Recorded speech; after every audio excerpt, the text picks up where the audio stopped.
서머타임 시작되는 첫 주일 아침 일찍 오시는 게 쉽지 않은데 오늘 찬양대까지 우리 이렇게 수고해 주셔서 감사하고 또 함께 시간을 지켜서 예배를 드리게 된 거 참 감사합니다. 제가 2주 전부터 부르심이라는 주제로 말씀을 드리고 있는데 2주 전에는 첫 시간으로 무리에서 제자로의 부르심이라는 주제로 말씀을 드렸습니다. 예수님의 말씀과 기적을 보고 많은 사람들이, 허다한 무리가, 수많은 사람들이 예수님께 나와서 예수님을 따라왔다고 그랬습니다. 자신을 따르는 수많은 무리들을 돌이키고 돌아보시고 하시는 말씀이, 너희 중에 누구든지 자기를 부인하고 자기 십자가를 지지 않고 자기의 형제, 자매, 부모, 처자, 심지어는 자기의 목숨까지도 미워하지 아니하면 능히 나의 제자가 되지 못한다 라고 말씀하셨습니다. 이 말씀은 허다한 무리 중에 있는 자들 가운데서 잊지 말고 나와서 나의 제자가 되어야 된다 하는 말씀을 하신 것인데, 그러나 주님이 원하시는 것은 무리가 아니라 제자의 삶을 살기를 원하시지만 그 제자의 삶을 사는 것은 결단코 쉬운 일은 아니다라는 것을 계속 이어서 말씀을 하십니다. 예를 들어서 자기를 미워하고 자기 십자가를 지고 부모, 형제, 자매, 자기 목숨까지도 미워하는 삶을 사는 게 이 제자의 삶을 사겠다는 사람들이 지불해야 될 비용이라는 것, 엄청난 비용이 들어가는 일이다 라고 말씀을 하신 것입니다. 그러면서 두 가지의 비유를 들어서 말씀하시기를, 어떤 한 사람이 집을 짓거나 망대를 세우는데 건축 비용이 충분한지 아니한지 계산을 해보고 공사를 하지 않겠느냐. 어떤 임금이 자기 군사 1만으로 적군 2만 명과 싸울 수 이길 수 없으면 전쟁을 하지 않는 것이 자기에게도 백성에게도 안전한 것이다. 이 두 가지 당시에 있을 수 있는 이야기를 통해서 제자의 삶을 사는 것은 결코 만만치 않고 적은 비용이 드는 것이 아니다라는 것을 말씀을 하셨습니다. 그런데 이렇게 말씀하신 것은 그러면 함부로 제자가 되려 하지 말라 하는 말씀처럼 들리는데, 그건 우리가 생각하는 말씀과는 다르죠. 제자가 되라고 하시는 말씀인데 그 비용이 만만치 않으니 경솔하게 해서는 아니 되겠지만, 여기서 말하는 제자의 삶이라는 것은 일전에 말씀드린 대로 산상보원에 나와 있는 원수를 사랑하고 오른뺨을 치는 사람과 왼뺨을 돌려대는 이런 삶을 말합니다. 이 삶이 사는 게 쉬운 일입니까?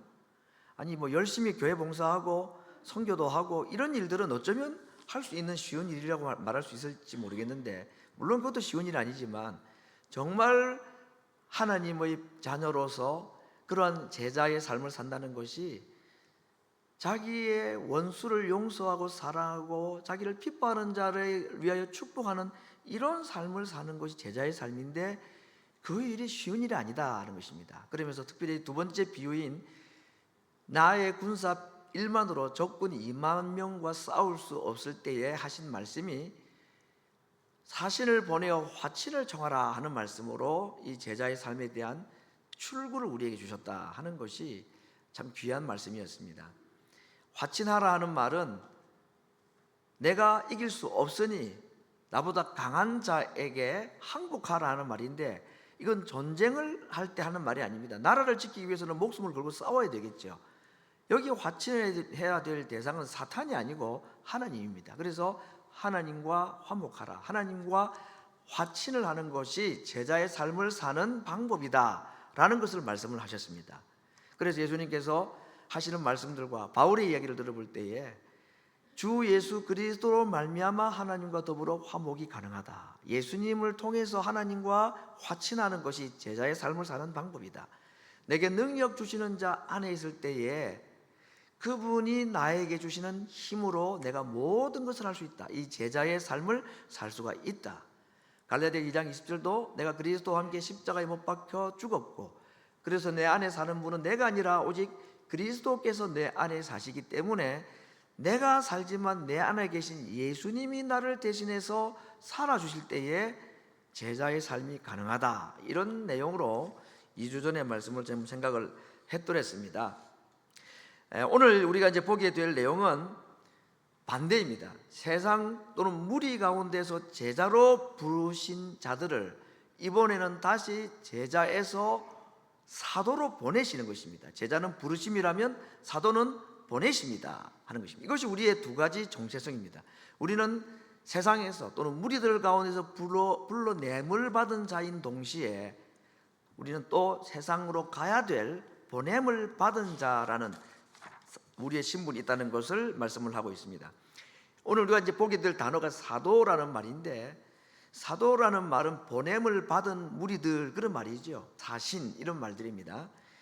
예수님께서 제자들을 사도라고 부르셨는데 이 사도의 자격에 대해서 사도행전 1장에 보면 가룟 유다가 제자의 자리에서 탈락을 하고 난 뒤에 가룟 유다의 자리에 대신 누구 한 사람을 보충을 하는 이야기가 사도행전 1장에 나오는데, 그때 그 자격이 뭐라고 되냐면 세례 요한으로부터 예수님이 하늘로 올라가실 때까지 예수님과 함께 우리들과 동행을 하여서 예수님의 부활을 증거할 수 있는 자, 이게 사도의 자격이라고 그랬습니다.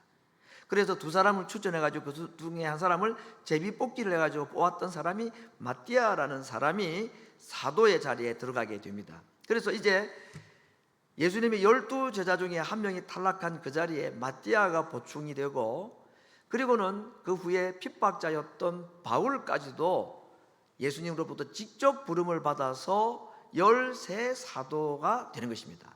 결국 사도라는 숫자는 13명이라고 볼 수 있습니다.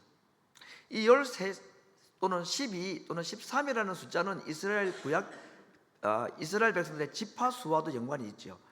여러분, 이스라엘이 12지파입니까? 13지파입니까? 12지파지만 사실은 레위 지파를 뺐기 때문에 정확히 말하면 13지파인 거죠. 레위 지파는 지파에 속하지 않도록 하나님께 속한 지파로 따로 분리를 해놨습니다. 그래 보면 구약시대 13지파인 이스라엘과 신약시대의 13 사도인 이 사도는 그 숫자가 묘하게 일치합니다. 이것은 앞으로 예수님께서 구약 이스라엘을 대신해서 신약의 이 사도들을 통해서 새로운 이스라엘, 영적 이스라엘을 건설하시겠다 하는 의도가 오늘 이 사도의 숫자와도 연관이 있다는 것도 우리가 한번 생각해 봄직합니다. 그러니까 이제 엄밀히 말하면 사도라는 호칭이나 제도는 언제부터 시작되느냐?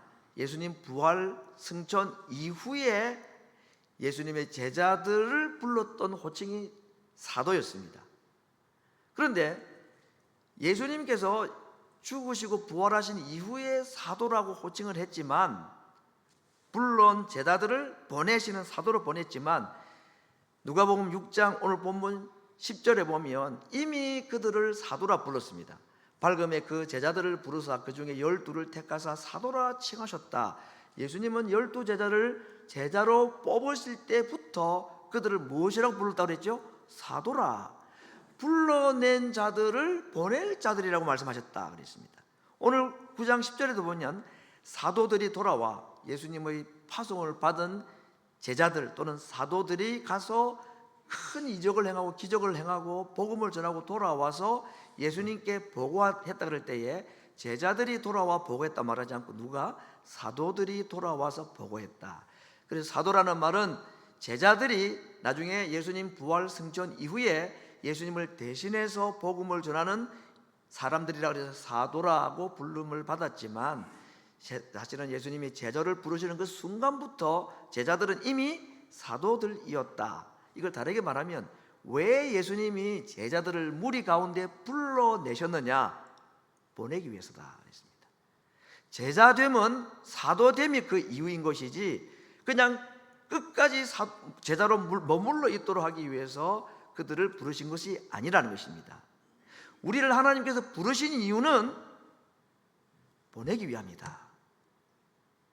하나님께서 우리에게 생명을 주신 이유는 생명을 전하게 하기 위함이다.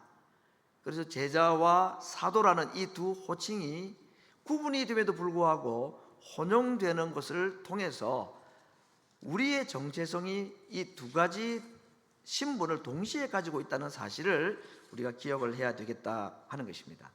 오늘 이제 주제가 되는 제자들을 사도로 보내시는 이 이야기를 좀 더 살펴보고자 합니다. 여러분, 제자는 배우는 사람입니다. 학생입니다. 그러나 사도는 보냄을 받아서 일하는 사람들입니다.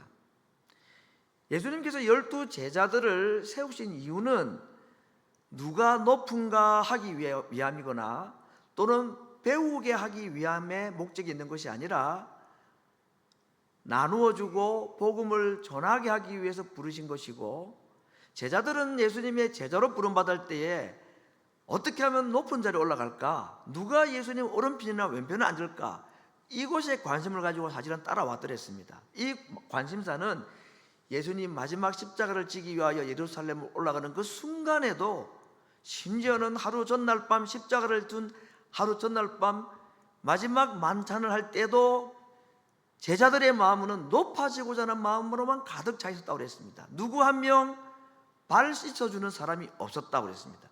예수님이 발을 씻어줘야 됐다고 성경 기록하고 있는 걸 봅니다. 자, 이렇게 예수님께서 제자들을 부르신 이유는 높임을 받기 위함이 아니라 낮아지게 하기 위함이고, 모이고 부름받기 위함이 아니라 그들을 보내기 위함이라고 했는데, 예수님께서 제자들을 사도로 보내시면서 주지 않으신 것이 있고 주신 것이 있었습니다. 주지 않으신 것이 뭐냐? 지팡이, 배낭, 양식, 돈, 두 벌 옷 주지 않았다 그랬습니다.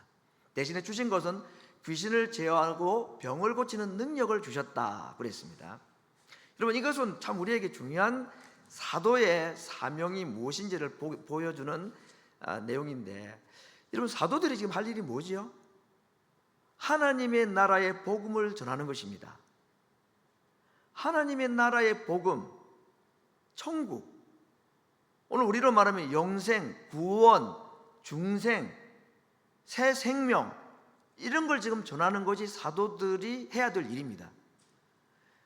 이 이야기를 전해서 하나님 알지 못하는 사람들이 하나님을 알고, 구원받지 못한 사람들이 다시 구원을 받게 하고, 마귀의 백성들이 하나님 백성, 지옥 갈 백성들이 천국 가는 이 일을 위해서 보냄받은 자들이 사도들이고, 사도들이 해야 될 일은 그 일입니다. 그들이 해야 될 말은 그런 말입니다.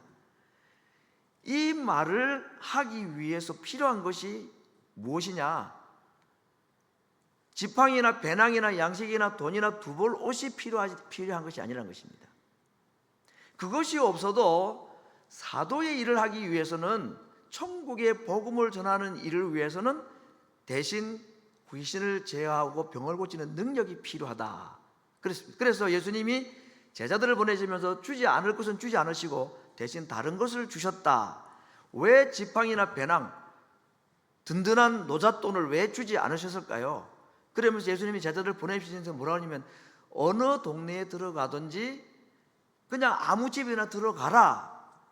거기서 음식을 주면 먹고, 안 주면 다른 집으로 가고, 재워주면 자고, 안 재워주면 다른 데로 가고, 이게 사도의 삶입니다.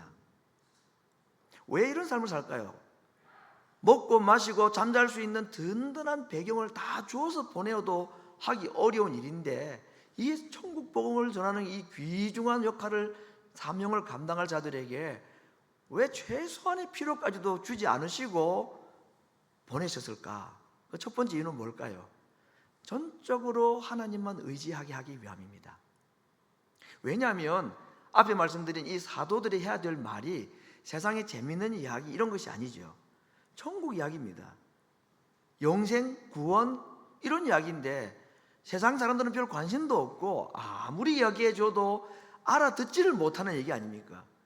그러므로 사도들이 전해야 될 이 천국 메시지는 하나님께서 전하게 하는 힘과 능력이 아니면 절대로 효력 있게 전달될 수 없는 메시지입니다. 하나님이 사람들의 마음을 움직여가지고 그들에게 이 천국 복음이 들려질 때에 믿어지도록 하시지 않으면 누구도 이 천국 이야기, 새 생명, 중생, 거듭남, 천국, 지옥, 누가 관심이나 가지겠습니까? 지금이나 그때나. 사도들이 해야 될 사명이 이 소식을 전하는 것이 그들의 주 사명이다 보니 하나님의 함께 하심이 아니면 그들이 하는 이 천국 복음 사역이 효력이 없고 열매가 나타나지 않기 때문에 주님께서 필요한 것 다 거두어 가시고 먹을 것, 입을 것, 잠잘 것, 옷 한 벌 제대로 없이도 가야 하나님만 의지할 수 있기 때문에, 이건 사도나 선교사나 목사뿐 아닙니다. 온 우리 땅에 살아가는 하나님의 백성들에게 하나님께서 우리에게 정말로 필요하고 중요한 것을 주지 않으실 때는 왜 그런 일을 당하게 하시느냐? 하나님을 전적으로 의지하고 신뢰하라고. 그래서 우리에게 필요한 것처럼 보이는 것을 때로는 주지 않으시는 경우들이 많더라는 겁니다. 정말 그럴 겁니다. 여러분, 오늘 내가 어느 집에 잘지, 어디서 점심을 얻어먹을지, 저도 우리 한국에 있을 때 대학생들하고 흔히 말하는 거지 전도 여행이라는 걸 해봤습니다. 아무것도 가지지 않고 기차표 한 잔 달랑 들고 왕복 기차표만 가지고 그 마을에 들어갑니다. 우리가 먹는 것은 없고 전도로 가서 누군가가 불신자든 믿는 자든 우리에게 음식을 주면 먹고, 지금도 잊어버릴 수 없는 게, 그때 어떤 할머니 집에 충북 영동에 있는 곳에 갔는데 우리를 영접했어요. 근데 그때 집에서 돼지를 잡았던 모양이야. 정말 지금도 잊을 수 없는 그 돼지 수육 맛이. 그 할머니가 그걸 꺼내놔 우리 대학생들한테. 얼마나. 그래서 정말 오늘 이 말씀이 그대로 실제적으로 우리에게 응답이 되는 걸 경험했습니다. 누구의 집에 가든지 그 집에 축복을 하고 평안을 빌라. 하나님께서 그들을 통해 너희들이 주시면 먹고, 그러지 않으면 먹지 않고, 정말 물 한 잔을 마시는데 얼마나 감사한지. 저거 지금도 잊어버려. 이건 제 원고에 없는 얘기입니다만, 금식을 하면서 전도하러 나갔습니다. 아침은 금식하고 점심 전도로 가서 혹시 보리밥이라도 주면 먹겠다고. 그러면서 제가 저녁에 돌아와서 보리차를 한 잔 마시는 기억이 있어요. 보리차를. 그냥 맹물이 아니고 보리차를 마시는데, 그 보리차를 마실 때 제 마음이 어떤 마음이 드는지 아십니까? 하나님, 오늘 제가 한 끼밖에 못 먹었는데 배 엄청 고프거든요. 전도하러 나가야 되는데 보리차에 녹아있는 이 보리의 영양분이 제 몸속에 가득가득 남김없이 채워지게 해달라고 진짜 보리차 한 잔을 두고 그렇게 기도하게 되라니까요. 이게 무슨 말을 하고 있는 것입니까?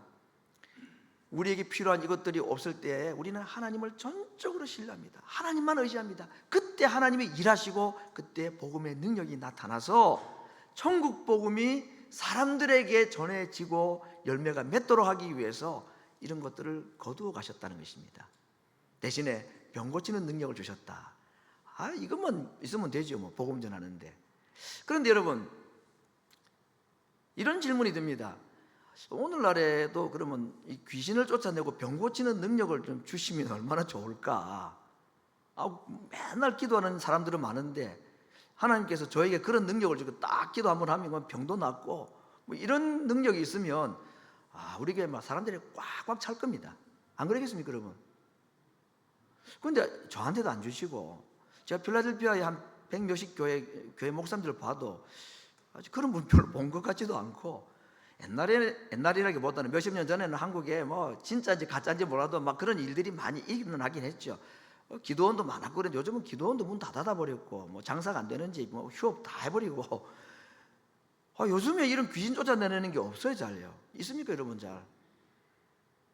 왜 그럴까? 이게 제 고민이었습니다. 이런 능력 주시면 복음이 훨씬 효과가 있는데, 사도의 역할을 하는데 이 귀신 쫓아내고 병 고치는 능력만 주셔도 다른 거 안 주셔도 돼요. 얼마나 감사할 건데 이것도 주고 안 주고 저것도 안 주시고 지금 뭐 하라는 건가, 이런 생각이 솔직히 들 때가 있었습니다. 여러분, 사도행전을 보면 복음서의 연장선이기 때문에 예수님 부활 승전 이후의 사도들, 다시 말하면 베드로나 그 위에는 바울인데, 이들이 행하는 기적들이 많이 나옵니다. 28장 가운데 초반부에는 그 얘기가 좀 나와요. 심지어는 손수건만 얹어도, 그림자만 덮여도 병이 낫는 이야기들. 그래서 3,000명, 5,000명이 회개하는 일들이 있었다 그랬는데, 후반부로 가면 갈수록 기적 이야기는 거의 나오지 않습니다.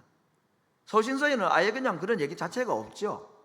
물론 기록 목적이 다 다르기 때문에 그렇긴 합니다만은, 그렇기 때문에 이 귀신을 쫓아내고 병을 고치는 능력이라는 것은 그렇게 오랫동안 지속되지 않은 것 같은 느낌이 들어집니다. 그래서 이건 고민이 되어가지고 학자들이 연구를 하기를, 왜 그럴까? 그리고 오늘날은 이것이 실제로 그런데 예수님 당시나 사도시대보다는 지금 능력이 많이 없으니까, 여러분, 예수님 당시나 예수님의 제자들이 사도로 사역할 때는 구약 성경은 있었지만 신약 성경은 기록이 안 된 상태죠.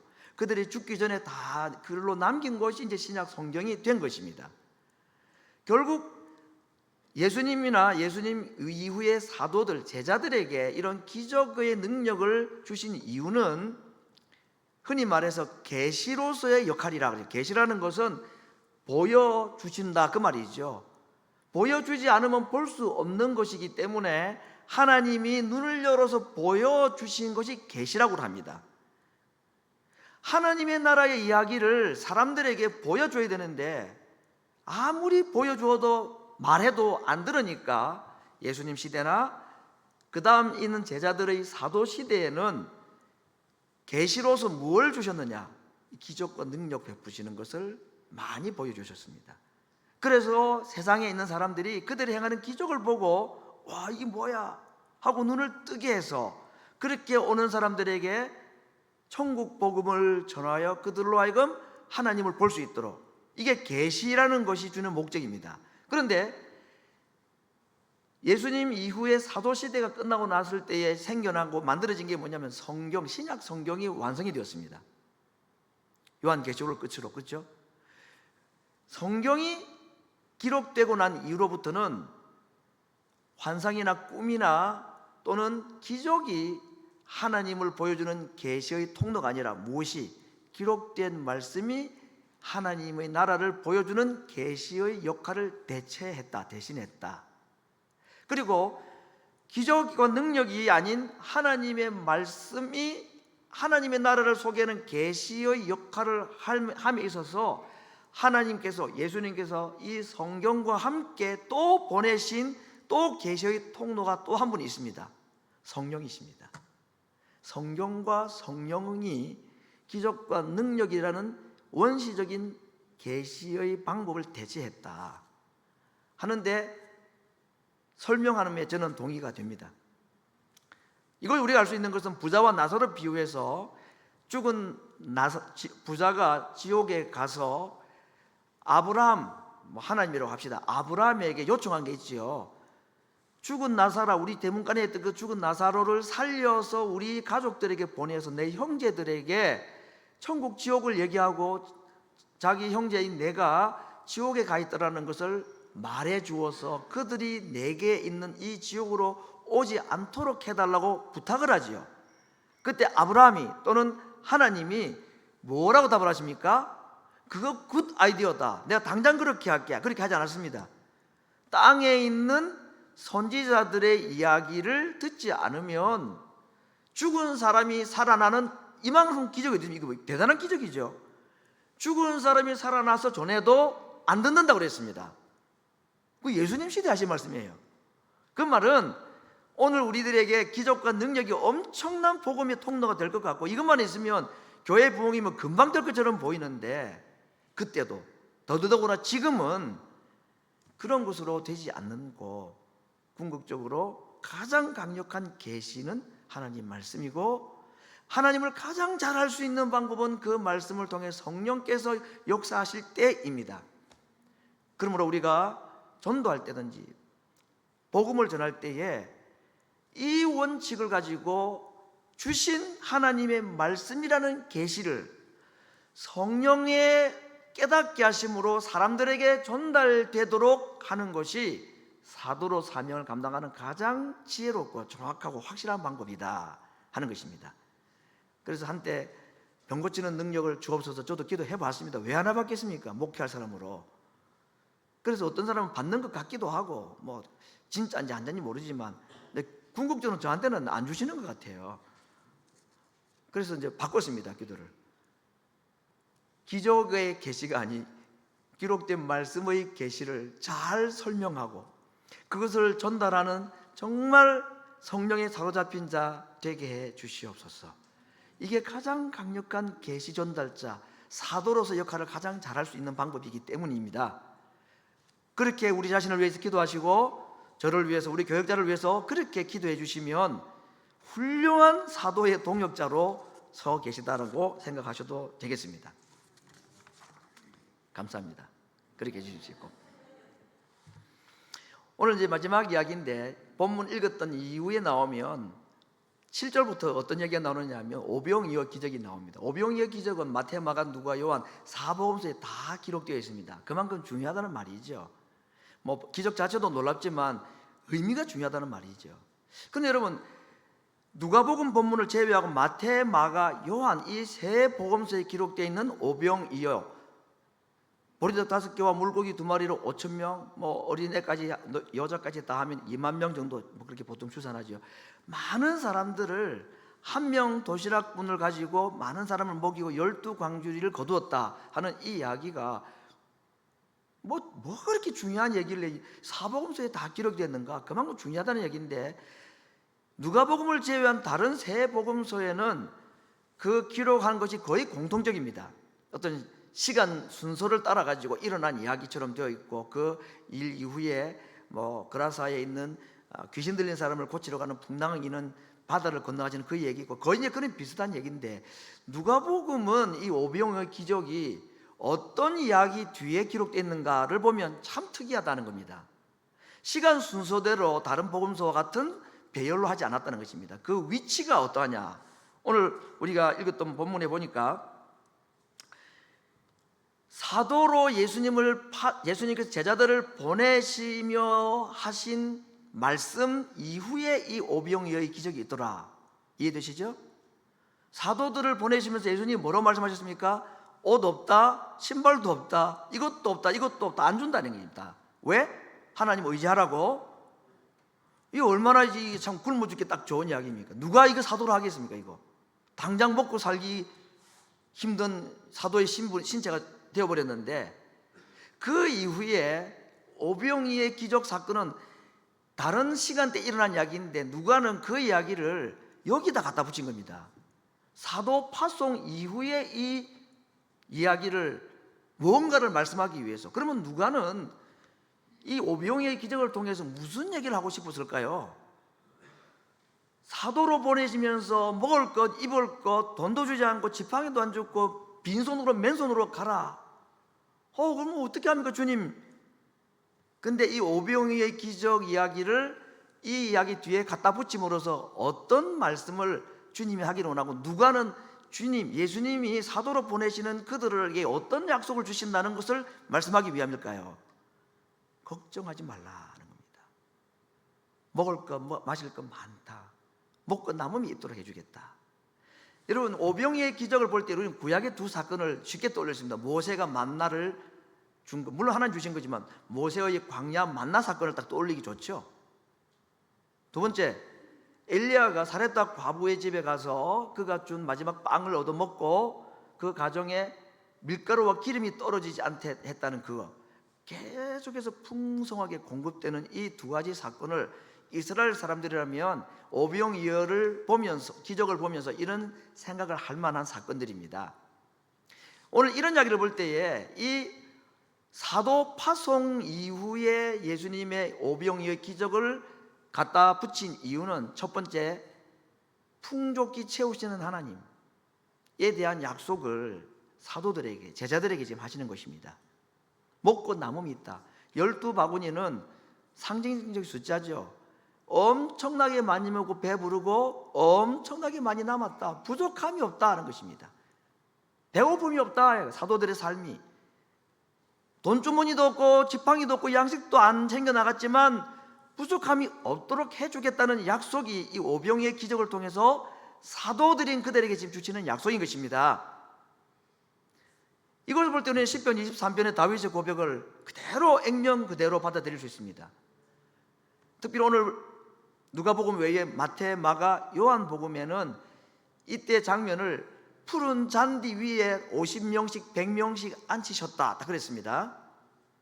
마치 목자가 양을 50마리 100마리씩 푸른 잔디 위에 앉게 하듯이, 다윗의 고백과 같이 푸른 잔디 위에 나를 초장에 누이시는 예수님.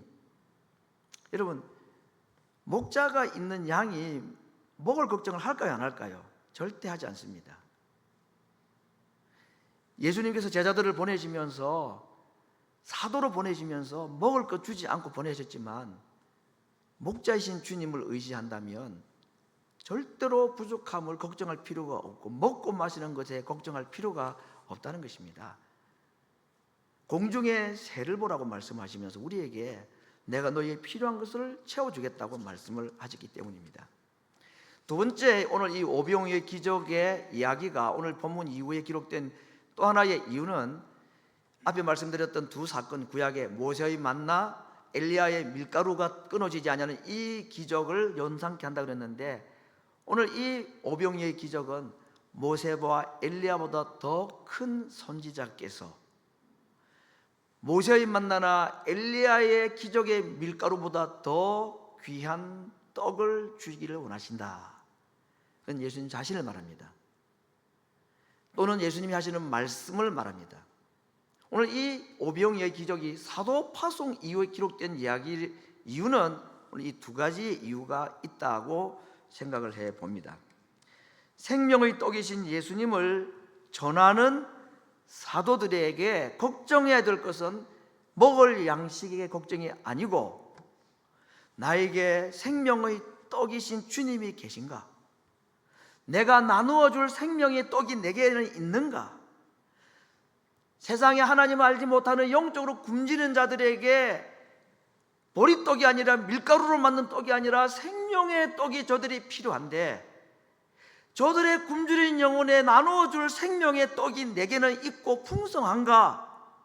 이 고민을 하라 하는 말씀 아니겠습니까? 오늘 우리가 주일 와서 하나님의 말씀을 듣는 이유는 사도로서 사명을 감당하기 위해서는 우리에게 육신의 빵이 필요한 것이 아니고, 힘을 내기 위해서는 주님 육신의 빵이 필요한데 밥도 안 주고 일을 시킵니까? 걱정할 필요 없다니까요. 진짜 우리가 걱정이 될 게 뭐냐면 영혼에 굶주려 있는 사람들에게 나누어줄 영혼의 양식인 생명의 양식인 주님이 내 안에 있고 그분의 말씀이 내 가운데 충만한가? 이것이 문제라는 것입니다. 여러분, 예수님께서 제자들에게 말했습니다. 몰려온 무리들, 하루 종일 말씀을 듣고 굶주린 자들을 볼 때 예수님의 마음이 어땠다 그랬습니까? 저들을 불쌍히 여겼다고 그랬습니다. 뭐 한 끼 안 먹으면 불쌍하죠. 여러분, 밥 한 끼 안 먹으면 뭐 눈물이 날 만큼 불쌍합니까 정말? 빨리 가서 저녁집에 먹으면 돼, 자기 집에 가서. 그런데 성경은 말합니다. 하루 종일 굶주린 백성들을 볼 때에 예수님은 그들이 불쌍하게 보였다는 것입니다. 뭐가 불쌍해 보였을까요? 어떻게 하다 보니 끼니를 놓쳐가지고 한 끼 굶은 사람들의 배고픔이 그들에게, 예수님에게 불쌍해 보였을까요? 아닙니다, 여러분. 한 끼 안 먹는다고 우리 죽기를 합니까? 어떻게?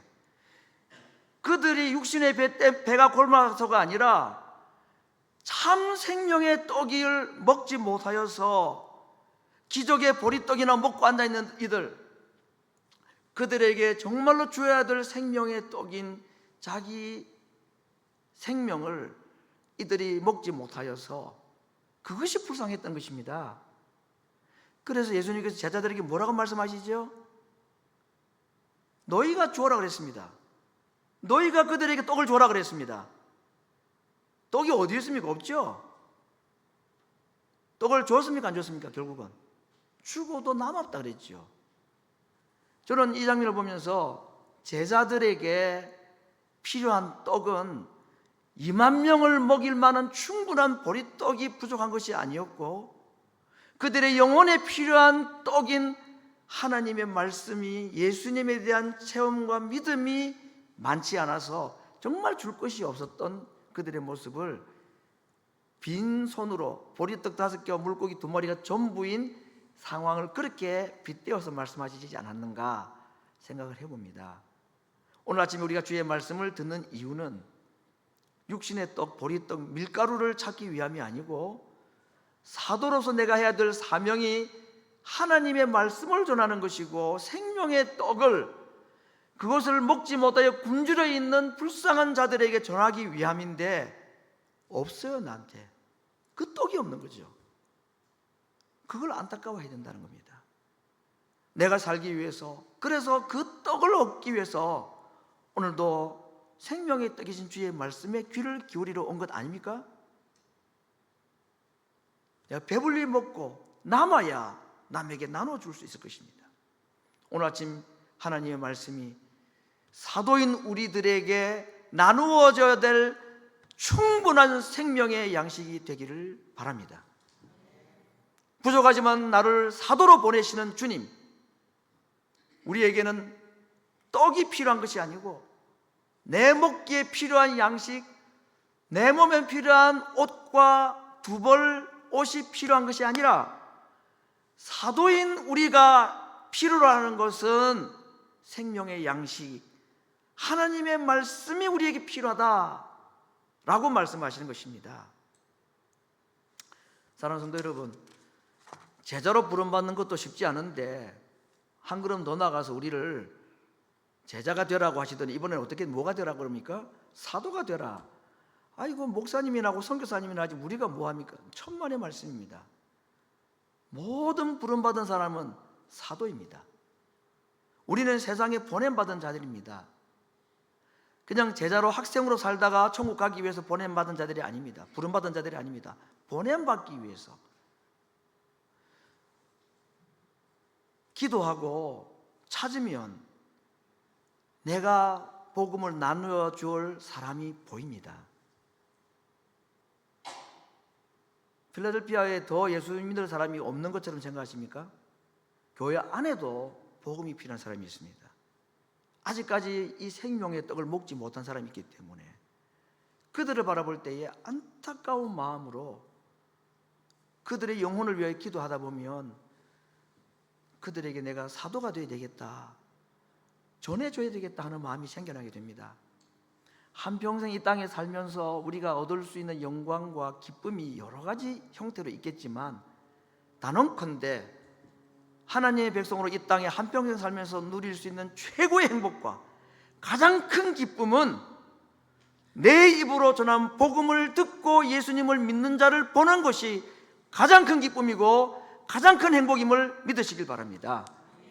이 일을 위해서 우리를 먼저 불러주셨고 두 벌 옷과 양식을 주시는 대신에 오늘날 우리의 병을 고치는 능력을 주시는 대신에 말씀을 주시고 성령을 보내셔서 그 말씀을 성령의 은혜로 전하도록 하여 부족하지만 영혼을 구원하는 천하보다도 귀한 생명을 구하는 이 하나님의 위대한 구원 사역에 우리를 동역자로 불러주신 것, 이 일을 천사에게 맡기지 아니하고 우리에게 맡기신 이유는 이 영광스러운 기쁨에 우리를 참여케 하기 위함이라고 하였습니다.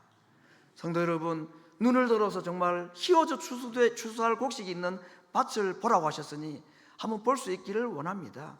우리 교회 안에도 교회 밖에도 내 주변에도 1년에 한 명이라도 내가 보냄받은 자로서 가야 될 사람, 만나야 될 사람이 누구인지 기도하면 보이고 기도하면 만나게 해주십니다. 그를 위해서 정말로 영원 사랑하는 마음으로 기도하다 보면 하나님께서 내게 필요한 양식, 생명의 양식을 내 입에 넣어주셔서 나를 통하여 그들에게 그 복음이 전해지게 되고 별거 아닌 것처럼 보이는데 어떻게 하다 보니 그가 예수님을 믿게 되는 일들, 종종 이분을 소개합니다. 우리 교회 영어권에 프레드라는 분이 계십니다. 올해 집사로 임명받았습니다. 이분이 어떻게 이 교회에 나오게 된지 여러분 아시는 분은 아실 겁니다. 여기도 당사자가 앉아 계시지만 집에 페인트 칠하고 왔을 때 그냥 교회 한번 오라고 했던 것이 계기가 되어서 그분이 삶이 엄청나게 힘들었을 때였습니다. 다 개인적인 사정이기 때문에 말씀을 하지 않겠습니다만은 한때 직원이 50명이나 되었던 큰 건축 회사를 운영했던 사람이었습니다. 모든 것 다 탕진되고 없어지고 그 공허할 때에 그냥 교회 한번 오라고 들었던 그 이야기가 오늘 그를 매일마다 새벽기도 나오는 사람으로 교회를 가까이 오고 싶어서 1시간 거리에 있는 집을 정리하고 엠블러에 집을 사서 교회에 오고, 알아듣지 못하지만 새벽기도 매일 오는 이유가 설교를 알아들어서가 아니라 그냥 기도하기 좋고 기도하고 싶었어. 특별 새벽기도를 지난해 할 때는 너무 좋으니까 알아듣지 못해도 미국인 친구 2-3사람을 데리고 들어왔습니다. 새벽기도에. 왜 그럴까요? 그에게 하나님의 뜨거운 사랑이 양식이 되어서 또 다른 사람, 굶주린 사람에게 전하시고 마음이 있었기 때문 아니었겠습니까? 성도 여러분, 제자로 부름받은 우리들, 사도로 보냄받는 이 일에 주저함이 없이 아멘 하고 순종할 수 있기를 바랍니다. 주님, 저에게 필요한 것이 두 벌 옷도 아니고 배낭도 아니고 양식도 아닙니다. 생명의 말씀이면 충분합니다. 성령의 도우심이면 충분합니다. 내 생에 이 땅에서 누릴 수 있는 가장 큰 행복이 있다면 내 입으로 전한 하나님의 나라의 복음이 그 누군가의 귀에 들려서 그가 예수님을 믿고 구원받는 일을 경험하는 일입니다. 남은 생에 그 경험하며 살아갈 수 있게 하여 주시옵소서. 내가 너희를 보내노라 라고 말씀하시는 주님의 부르심에, 보내심에 순종하는 믿음으로 오늘도 결단하고, 두 번째 부르심, 제자로의 부르심이 아니라 사도로의 부르심에 믿음으로 반응하고 순종하는 주의 백성들 되기를 간절히 바랍니다. 우리 같이 한번 기도하겠습니다.